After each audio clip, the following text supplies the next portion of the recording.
So I have the pleasure to introduce you to Andreas Antonopoulos. This is his new book, The Internet of Money. He just told me that it's not for technicians, so maybe it's a good introduction to get into this topic. It's available on Amazon and other e-commerce stores. So he's going to tell us about decentralization and blockchain. So Andreas, the stage is yours.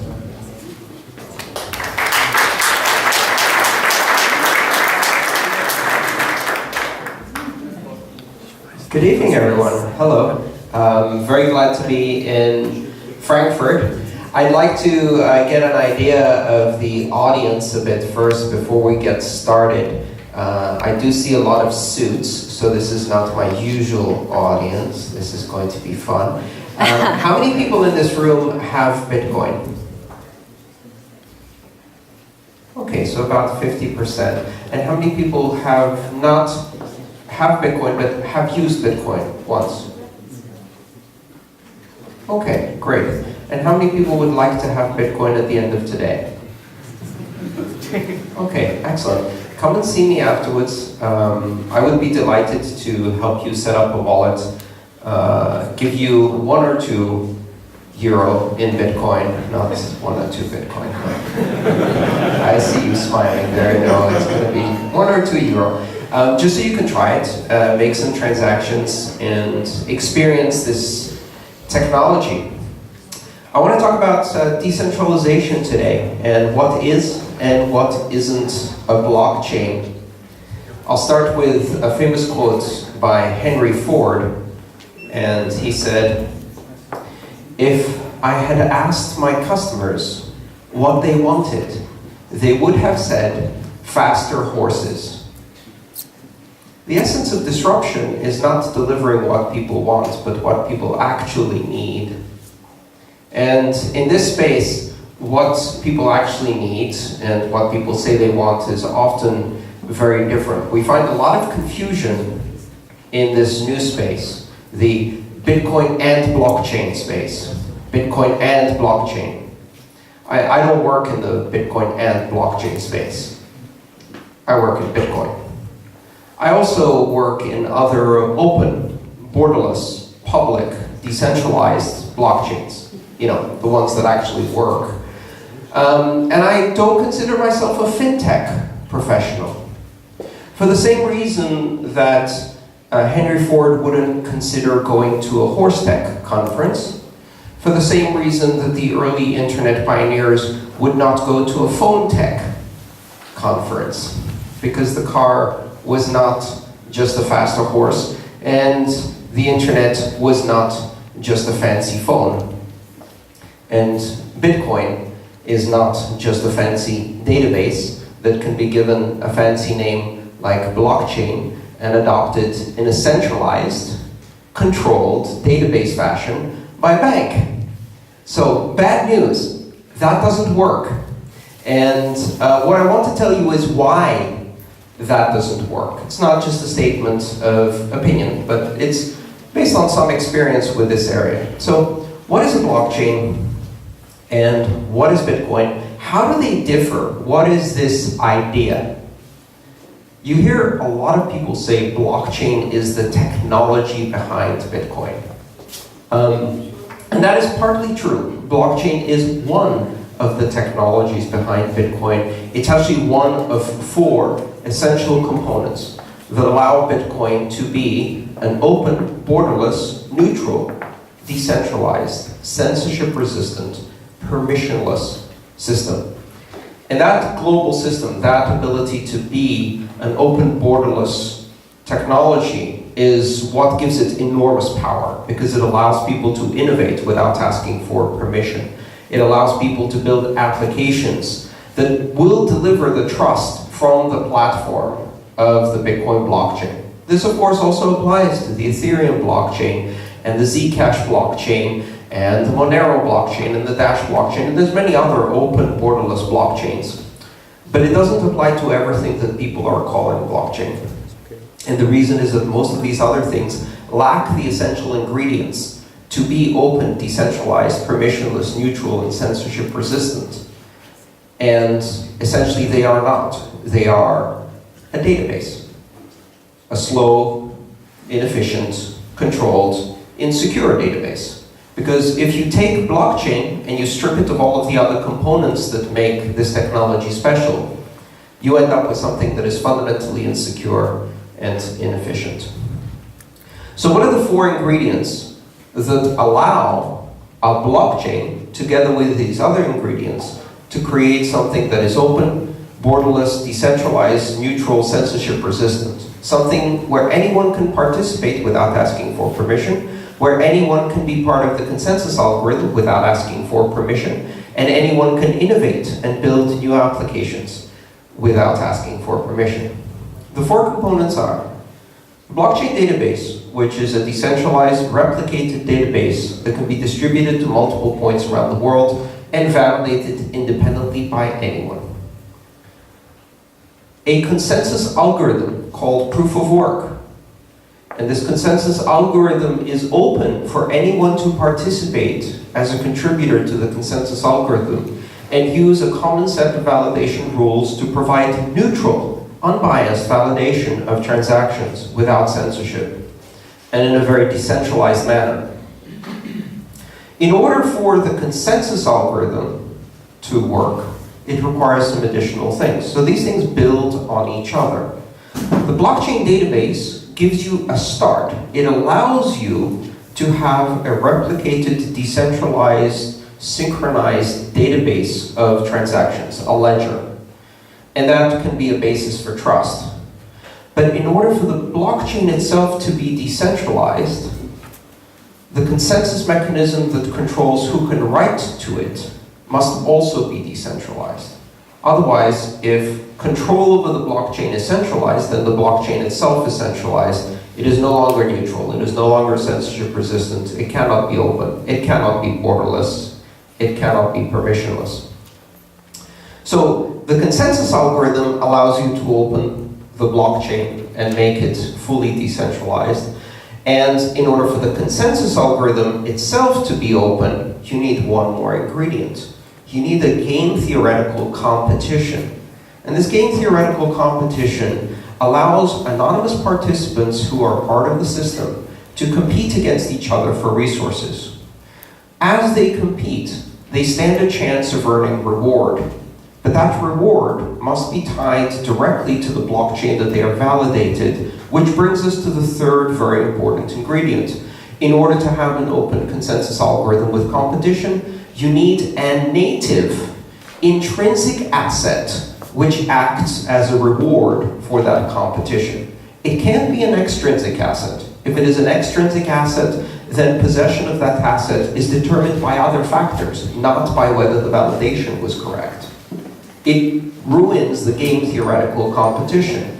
If you can control the asset, if the asset can be removed, if it's not native to the blockchain, then it can't be part of the competition. Because you could win the blockchain competition, the consensus algorithm competition in theory, but because the asset is controlled by another party, you don't get it. Why? Because you validated the wrong transaction, the one someone didn't want you to validate. So censorship can happen, right? So the asset has to be native. It has to be governed by the same rules of consensus that you are competing for, otherwise it doesn't work. So a native asset is the 3rd critical ingredient. A native asset allows the competition in the consensus algorithm to be fully open, fully decentralized. It also allows the participants to be able to operate without fear of coercion or censorship, which then allows them to operate in a way that is neutral. Neutral meaning that they can approve transactions regardless of the source or destination or value, purely based on whether those transactions are valid according to the consensus rules. The only rules that matter are the consensus rules. Because the only rules that matter are the consensus rules, and these rules are universal, the blockchain can be global, it can be borderless. Those rules apply in every country, in every jurisdiction, because there is no exception. Yes, but not here. Or yes, but not to that recipient. Or yes, but not for that pair. So, as you can see, each step of these ingredients increases the level of decentralization openness that you can achieve with the blockchain platform. And then the fourth component, which is equally important, is an extrinsic energy risk or an extrinsic cost. In order to have a game theoretical competition that results in reward, you must have the possibility of failure. You must have risk. Reward without risk doesn't work. Capitalism without risk doesn't work. Markets without risk do not work. In every market, in every competition, in every game theoretical model, you have to have a fine balance between the possibility of reward and the possibility of loss due to risk. In the Bitcoin blockchain, that risk is introduced by the requirement to commit an extrinsic form of energy that is independently verifiable. You must burn CPU cycles. You must hash and burn energy. There is a thermodynamic requirement. This thermodynamic requirement must be committed prior to participation in the competition. It is your entrance ticket. To join the competition, you must present an entrance ticket called proof of work that proves that you have consumed enough energy, that you have put at risk this energy. And that risk that you have positioned with the energy presents a promise to the network.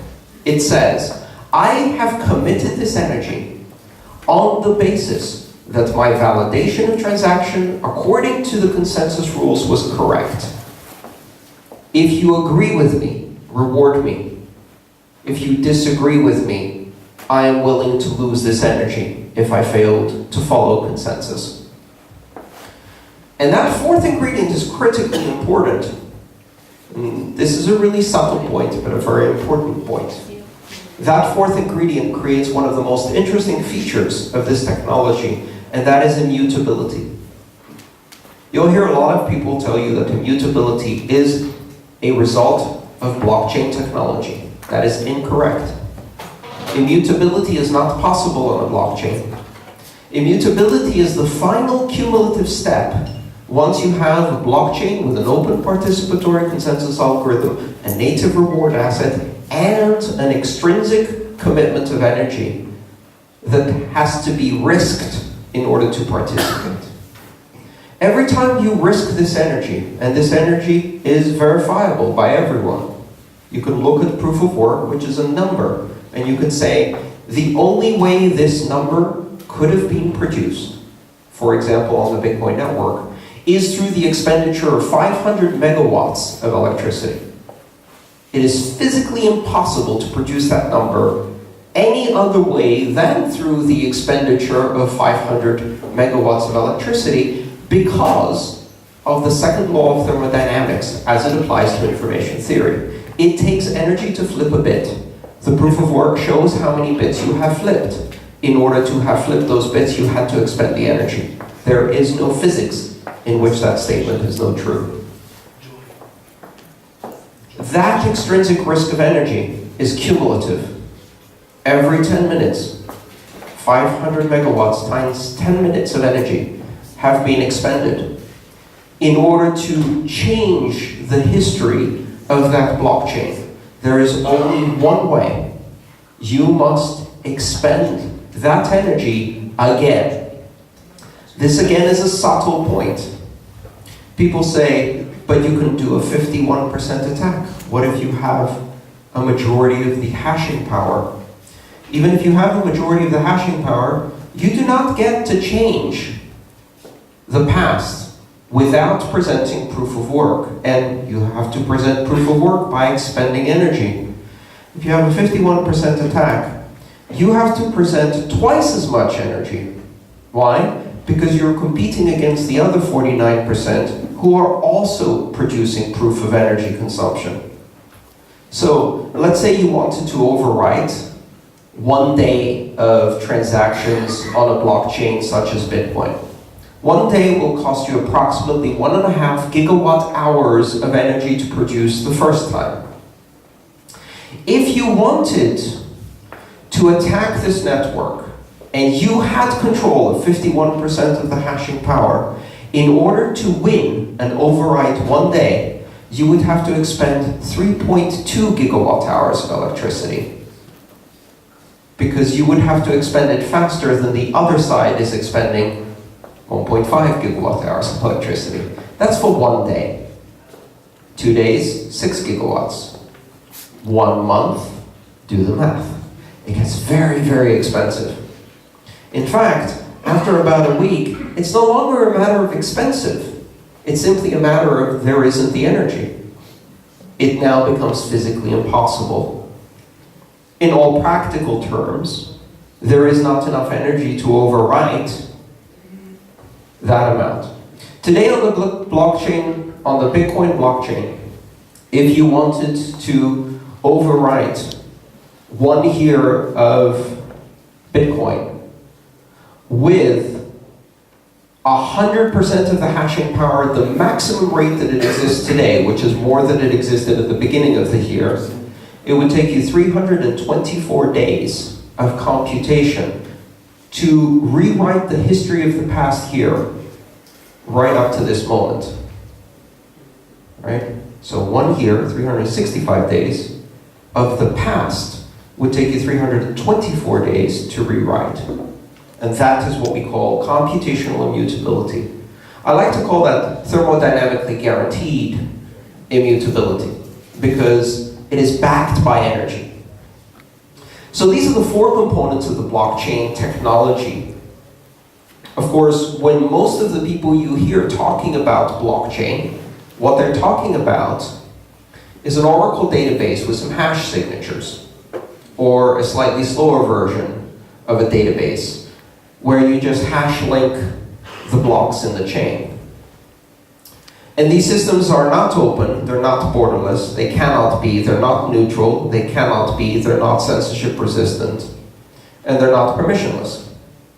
And here's why. If you have a blockchain that does not use a native asset, or a competition, or an extrinsic source of energy, then you cannot make the consensus algorithm open.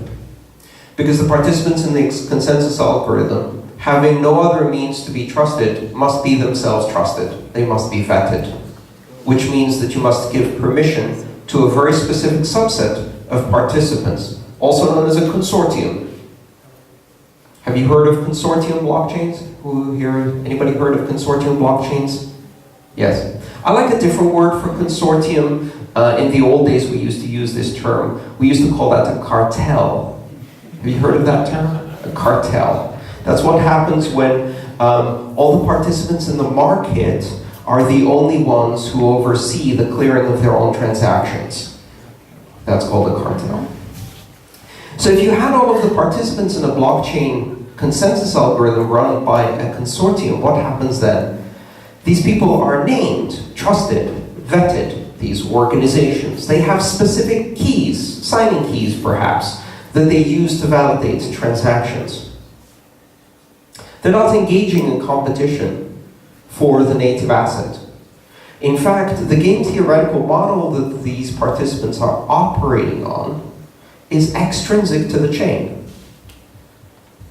Because there's no reward for validating transaction, and there's no penalty for breaking the consensus rules, then the question is, does this transaction benefit or not benefit my current market positioning in the market that I'm clearing, which could be a stock market, a bond market, or some other market. So this idea of using consortium blockchain to create semi-decentralized clearinghouses that are run by consortiums of financial institutions to replace the centralized clearinghouses is really a dead end, in my opinion. What it does is it removes the one party, the clearinghouse, that is a disinterested third party that only has fiduciary oversight responsibility and is not a market participant and therefore not incented to collude, coerce, front-run, and invalidate transactions. And replaces that participant with a consortium of participants who are all market makers, who are all market participants, for whom the greatest value lies not in the chain, but in gaming the chain in order to take gain from the transactions that are happening in the market itself. And so the consortium is incented to front-run, collude, undermine, cheat. There is no risk. There's no immutability, because if many participants are required, perhaps by court order, there are known participants, you can find them, you can serve them with a court order, and you can say, on September the 12th, you made a transaction which started a chain reaction that ended in the collapse of Deutsche Bank. We would like you to reverse that transaction.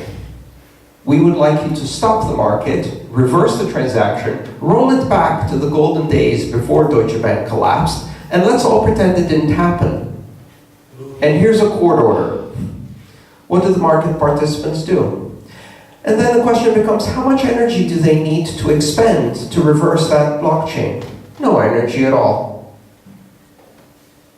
1 minute of computation, redo the transactions, boom, history is rewritten. And no third-party participant can ever validate that the history was ever different from this presented. It is completely invisible to outside participants. In a thermodynamically guaranteed blockchain, you can always preserve the alternative history. You can say, look at this.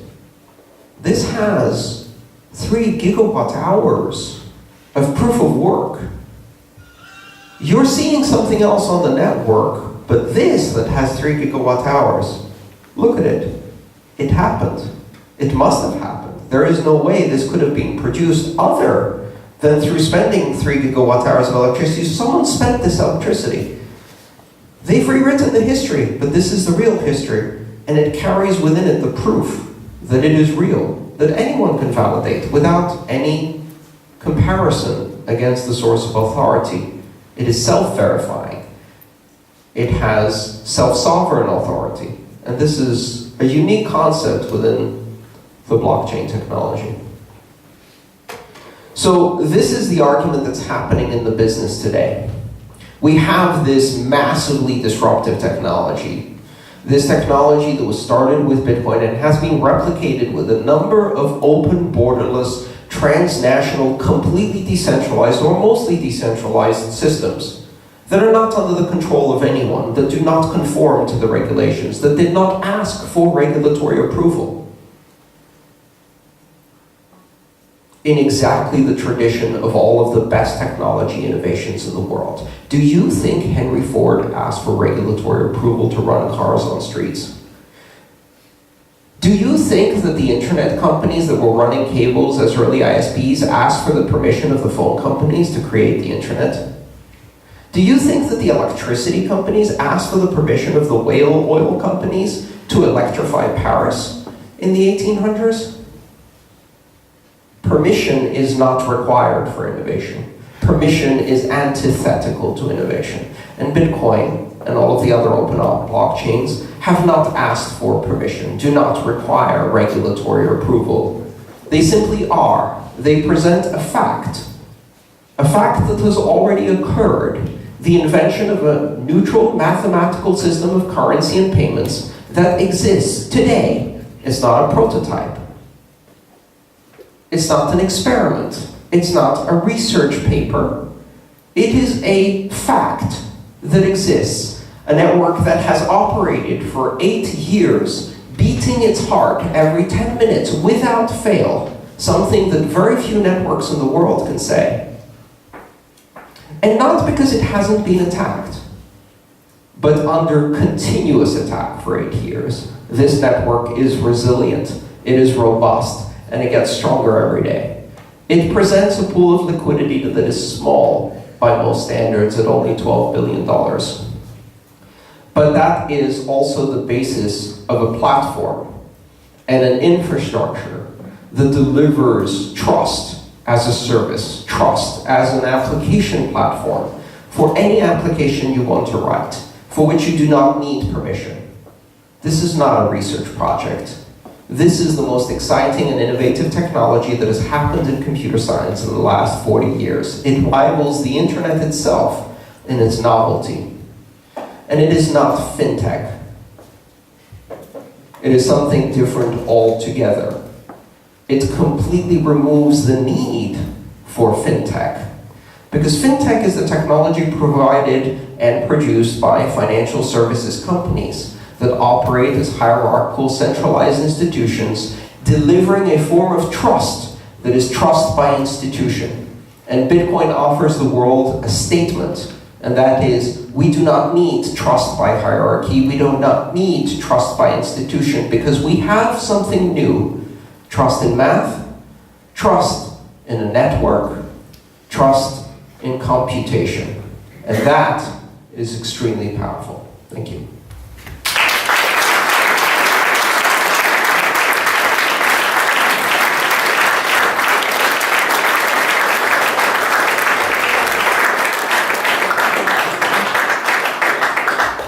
So thank you so much for welcoming here in Frankfurt. I've really enjoyed the trip. I have to tell you, it is freezing cold here.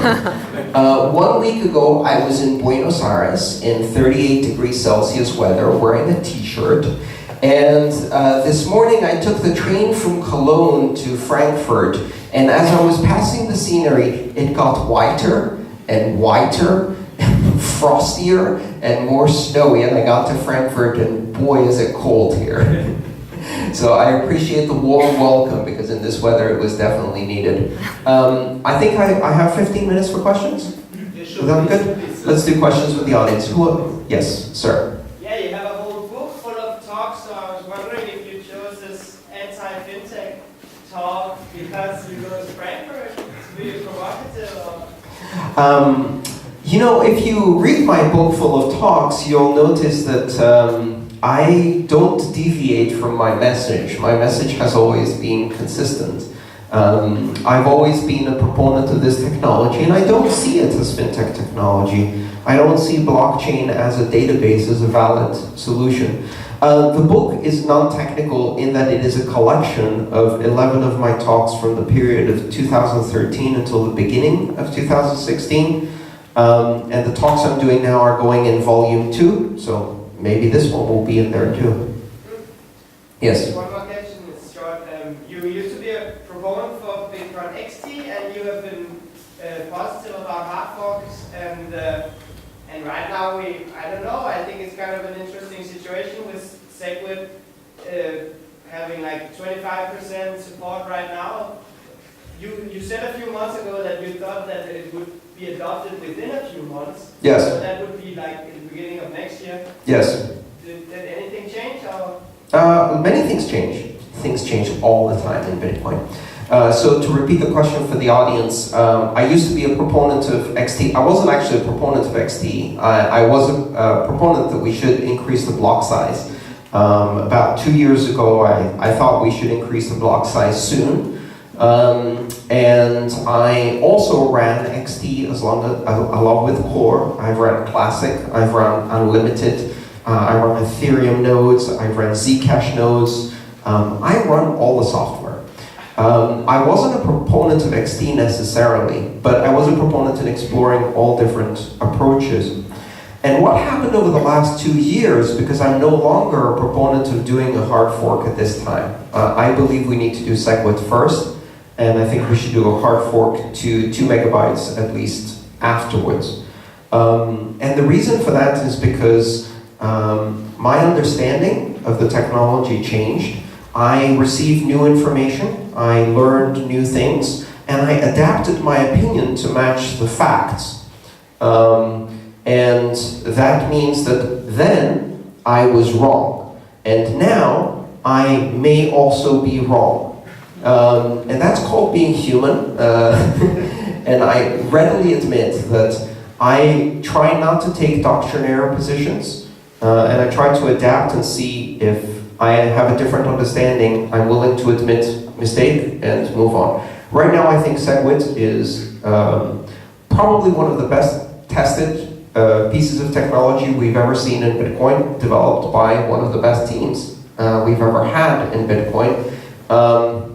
It offers almost a dozen different improvements on the Bitcoin system, many of them highly critical and required in order to avoid denial of service attacks and to open the door to scaling both on-chain and off-chain.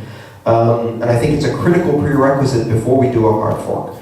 I'm still optimistic that we will see SegWit activate within the first few months of 2017. And I know in week 3, it may not look like that. It's done the little S-curve hump and got stuck at 25%. Does anybody understand what we're talking about here? Okay, this is insider stuff. This is, Bitcoin sausage making. You don't want to see the process. So I'm still optimistic that we will see it activate. I hope we will, because I think it's the best opportunity we have to scale up and to improve Bitcoin. Very good. Anybody else? You talked Yes. about the consensus algorithm. Uh-huh. There are also other solutions. So, for example, proof of stake. So, what do you think of proof of stake? Yes. So the question was, did I talk about consensus algorithms? And I mentioned proof of work in my presentation, but there's also others like proof of stake. In fact, delegated proof of stake and others, it would avoid the electricity consumption, and yes, it would. I think proof of stake represents a different design trade-off for the particulars of the network, which means that in adopting proof of stake, you are sacrificing something. You are making a trade-off. And in adopting proof of work, you are sacrificing something else. In most engineering practices, there are no perfect solutions. There are only trade-offs between perhaps equally good solutions. So what proof of work does is it costs a lot of energy, but it delivers very robust immutability, thermodynamically guaranteed immutability. Proof of stake costs less energy, no energy perhaps. But to me, it doesn't deliver the same level of robust immutability. And the reason it doesn't deliver the same level of robust immutability is that if the stake you are applying is the native asset, and the consensus rules that you may be willing to violate affect the value or the ownership of that same native asset, you can stake and then, by violating the rules, unstake. And rewrite. And you can change the past so that you hadn't staked. So my understanding, and I may be wrong, of course, we haven't yet seen a viable proof of stake system in production. I'm very excited to see one. I'm looking forward to seeing Casper, for example, in Ethereum. I've learned through experience that Vitalik Buterin produces some amazing innovation, and not to bet against him. So, if he says proof of stake can be done, it can be done. Now the question is, can it deliver the same level of robust immutability?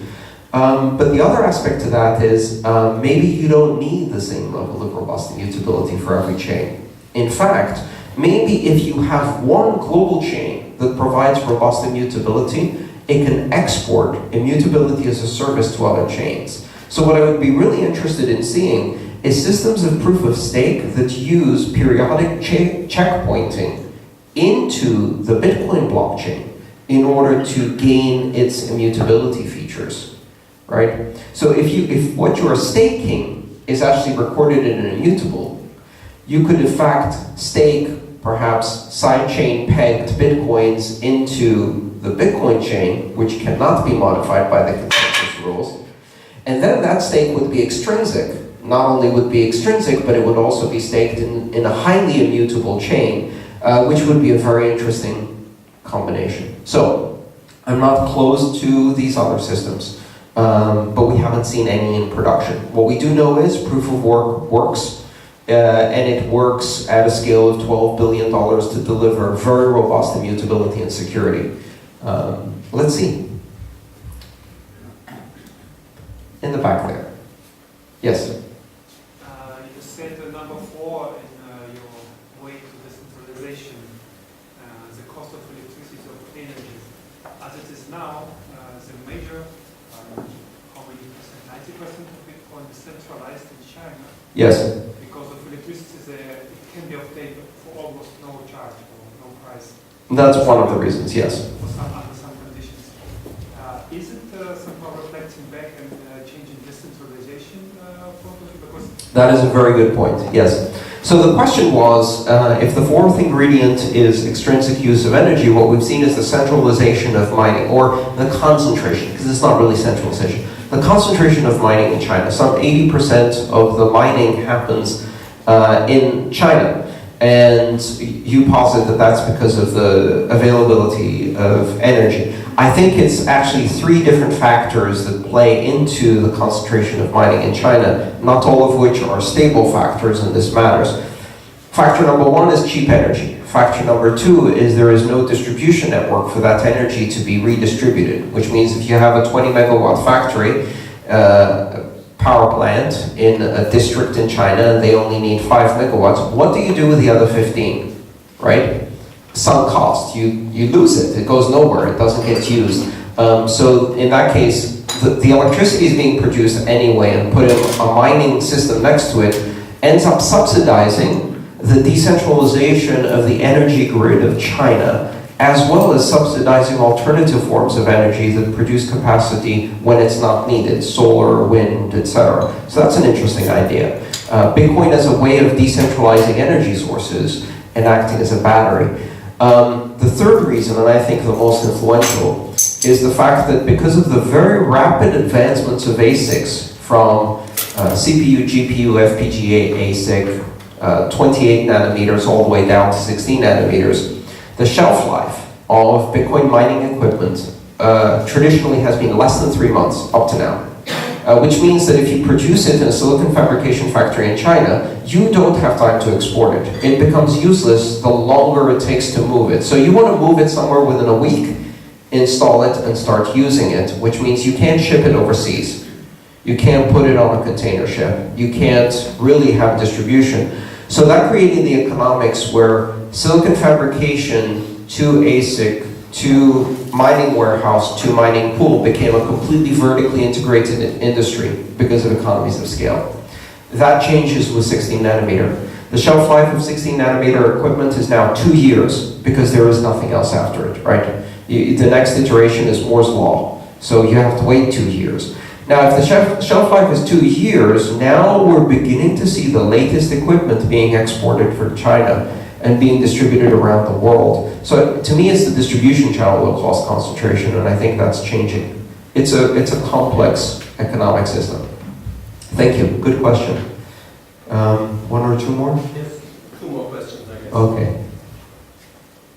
Yes? So you mentioned Zcash a couple of times.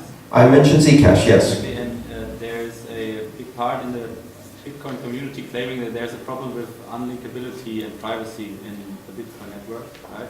So this is why Zcash was introduced. Yes. Where do you see this is going? What's the state of unlinkability in the Bitcoin network in like 5 or 10 years? So the question was, in many places in the Bitcoin community, one of the issues that's been identified is unlinkability, let's call it anonymity, privacy, but also fungibility of the underlying currency units. And this is a challenge because in its first iteration, Bitcoin is not anonymous, it's weakly pseudonymous, meaning that if you have an address, as long as that address is not associated with you and you use good security practices and use a different address for every transaction, you have some pseudonymity. But if an address is linked to you, then everything you've ever done can be seen. Fungibility and anonymity are problems that are being addressed very actively by several sectors of the cryptocurrency community. And we're seeing a number of attempts to address these issues. There's forward secrecy, which involves protecting the recipient identity. There's the sender secrecy, which involves protecting the identity of the sender. There's the issue of how do you protect the value itself, which Zcash addresses with homomorphic encryption, so that you can't see the value of the transaction, you can't see the sender or the recipient. And there's also mixing technologies that protect the fungibility of coins by creating transactions where multiple participants pay multiple payees, so you can't see who's paying who. All of these technologies are being developed in parallel. There are about 5 different teams working on this. Tumblebit, ring signatures in Monero, the Zcash security layer with zero-knowledge snarks, etc., etc., etc. There's a problem with compatibility to the Bitcoin, isn't it? Because There is a problem with There is no problem with compatibility with. Zcash is an altcoin, isn't it? Zcash is essentially two components. There's a Zcash security layer, or ZSL, and there's a blockchain underneath, which is an alt chain. The blockchain underneath is a direct fork of Bitcoin. The Zcash security layer could be applied exactly as it works, or more or less as it works, onto Bitcoin. We don't have the scale to do it now. That's one of the reasons SegWit would be really useful. SegWit would allow us to implement confidential transactions, which is a homomorphic encryption system for value. It would allow us to implement Lightning Network, which also has an onion routing remixing system. It would allow us to implement Tumblebit and potentially ring signatures and ZK snarks. So all of these technologies in 5 years could be part of a broader ecosystem that's directly connected to Bitcoin. I think all of these things feed on each other. One of the things to realize is that what Bitcoin did is it sparked a revolution in cryptography. We now have the world's largest applied cryptography experiment that has never happened before, the broadest distribution of public key cryptography to consumers in the world, the biggest increase in research in applied cryptography that now has application use cases that can be used immediately in production in the real world. So many exciting things to come. And they can be applied in Bitcoin too. One more question. One more? I have a very simple question, I hope, is that who would be liable in a system that presents itself as trust in computation? And I would like to elaborate because you mentioned that as the current state is that we trust an institution. Yes. Banks, our financial institutions, and in a blockchain or Bitcoin stratosphere, you would have trust in computation and trust in math, which in spirit I couldn't be closer to you. The only issue that I would see, or my concern that I have, is that coming from the past, is that when you trust in something that is non-human, that is basically bits and bytes, you would be liable in case that we need a human touch that, or to simply put this, I do believe that the consensus algorithm does not know any mercy. The consensus algorithm knows no mercy. Great slogan. So the question was, if these systems are trust in computation and not trust in institution, where does liability lie? How do you achieve recourse? Who do you trust if the system is cold and calculating? You got to realize that these are not simply payment systems. A Bitcoin transaction is not simply a payment. It is a program. It's a script, right? And what you can do is you start with a foundation that offers you a cold calculating, absolutely guaranteed, irreversible commitment, not to make the payment, but to execute the contract, the script, exactly as written. And what that allows you to do is then take that constraint and loosen it. So, I can write a multi-signature script or contract within my transaction. The guarantee the network gives me is that that will be executed exactly as I wrote it, but within that script, I could have a third party act as an intermediary, providing recourse, dispute resolution, mediation, arbitration, escrow, refund, or whatever else I want. Unlike the current system, where the selection of the party of recourse, the source of liability of trust, is intrinsically tied to the payments network.